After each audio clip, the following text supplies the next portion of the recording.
নির্বাচনী ম্যানিফেস্টো করেছি। ইয়েস, একজন বললেন যে আমরা খুব অলস এবং টাকা পেলে কাজ করবে না। উনি হয়তো ইঙ্গিত করতে চেয়েছেন ফ্যামিলি কার্ড নিয়ে, কারণ আমাদেরকে ভোট কোনো প্রশাসক, কোনো আইন শৃঙ্খলা রক্ষাকারী বাহিনী অথবা রাত্রিবেলায় আমরা ভোটে নির্বাচিত অথবা দায়িত্বপ্রাপ্ত হইনি। কাজে আমাদেরকে যারা এখানে পাঠিয়েছে তাদের প্রতি আমাদের দায়বদ্ধতা আছে। আমাদের যে নির্বাচনী ম্যানিফেস্টো, কেউ কেউ হয়তো বলেছেন আমরা লিখি, বাস্তবায়ন করি না, কিন্তু আমরা আমাদের যে নির্বাচনী ম্যানিফেস্টো আছে তাকে অত্যন্ত গুরুত্ব দিয়ে আমাদের প্রধানমন্ত্রীর নেতৃত্বে ডিফারেন্ট মিনিস্ট্রি বা অর্গান এই কাজগুলো করার চেষ্টা করছে, যাতে করে মানুষের একটা আস্থা বা বিশ্বাস অর্জন করা যায়। 200-র বেশি সার্ভিস ও ফিচারে লেনদেনের সব বিকাশ অ্যাপে সম্ভব। এবার দীর্ঘদিন পরে যে গণতন্ত্রের চর্চাটা বিগত 17 বৎসর এবং বিশেষ করে 24 জুলাই আগস্টের ছাত্র জনতার গণ অভ্যুত্থানের পরবর্তীতে যে পরিস্থিতি, এটার প্রতি যাতে যথাযথ তার যে দায়িত্ববোধ থেকে এটাকে শ্রদ্ধা প্রদর্শন করা, সেটার জন্য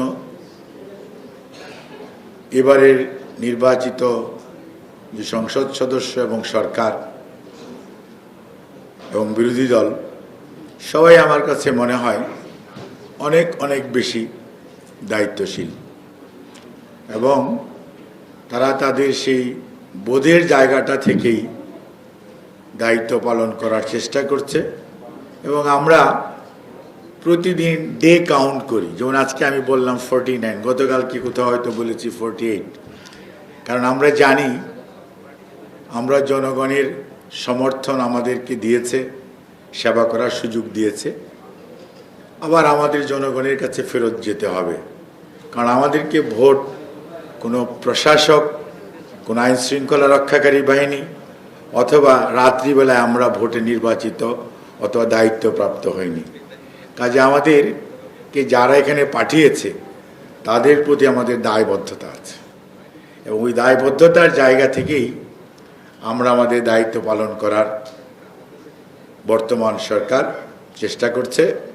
এবং আমার ধারণা বিরোধী দলও তাদের যে গতানুগতিক বিরোধিতা, এটার থেকে বের হয়ে এসে কিভাবে এটি ইনক্লুসিভ এবং মানুষের যে আকাঙ্ক্ষা, জন আকাঙ্ক্ষা, যে একটা ডেমোক্রেটিক এনভায়রনমেন্ট এবং মানুষের অর্থনৈতিকভাবে কিভাবে মানুষ স্বাবলম্বী হবে এবং এই সমাজে শিশু এবং নারী, it includes nearly 84% of the whole population. 34 যদি আপনারা চিলড্রেন ধরেন বিলো 18 আর 50.8% female, so nearly it is the huge, it is the almost big chunk of the total population. তো কাজেই এটিকে যদি অ্যাড্রেস করতে হয় তাহলে সত্যিকার অর্থেই আজকের যে আপনাদের বিষয়বস্তু, নারী এবং শিশুর প্রতি আচরণগত দিক বলেন, দায়িত্ববোধ বলেন, নির্যাতন প্রতিরোধ বলেন, তাদেরকে সুনাগরিক হিসাবে গড়ে তোলা এবং নারীদেরকে পরিবেশ দেওয়া যাতে সমভাবে তার অধিকার সে প্রতিষ্ঠিতও করতে পারে, পরিচালিতও করতে পারে এবং এটিকে উনি সত্যিকার অর্থে অ্যাসার্টিভলি ইউজ করতে পারে। এখন এখানে কথা এসছে যে আমরা নির্বাচনী ম্যানিফেস্টো করেছি। ইয়েস, একজন বললেন যে আমরা খুব অলস এবং টাকা পেলে কাজ করবে না। উনি হয়তো ইঙ্গিত করতে চেয়েছেন ফ্যামিলি কার্ড নিয়ে, কিন্তু social safety net, let me finish. যে কথাটি বলছিলাম, সোশ্যাল সেফটি নেটের যে প্রোগ্রাম বাংলাদেশে, এই মুহূর্তে 95টি প্রোগ্রাম প্রচলিত আছে এবং 95টি কর্মসূচি যদি আপনারা খেয়াল করেন, গ্রামে আপনারা কতটুকু, আপনাদের অনেক যোগাযোগ আছে। আমরাও আমার নির্বাচনী এলাকা এখান থেকে 265 কিলোমিটার দূরে, এই আপনার হোটেল লেকশোর থেকে, এবং খুবই একটি পিছিয়ে পড়া জনগোষ্ঠী নিয়ে আমি ওখান থেকে আমি উঠে এসেছি। আইনের প্রয়োগের ব্যাপারে প্রশ্ন আছে।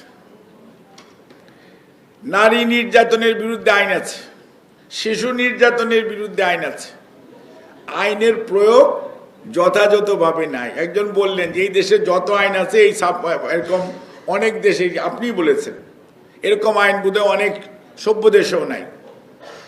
আইন তো তাদের জন্যই লাগে যারা একটু কম সভ্য। যখন আপনি সভ্য হয়ে সিভিলাইজড হয়ে যাবেন, আপনারা তো ব্রিটেনে অনেকেই গিয়েছেন, ব্রিটিশরা, আজকের যে ব্রিটেন, আজকের যে ইউকে, আজকের থেকে 300 বছর আগে এই ইউকে কি ছিল? How they became today's UK. আবার ইউএসএ এত পৃথিবীর মোড়ল, হোয়াট দে আর ডুইং। সকালবেলা আপনি পত্রিকা খুলে দেখতেছেন বা সিএনএন বলতেছে আজকে কোনো একটা স্কুলে ব্রাশ ফায়ার, 25 জন শেষ।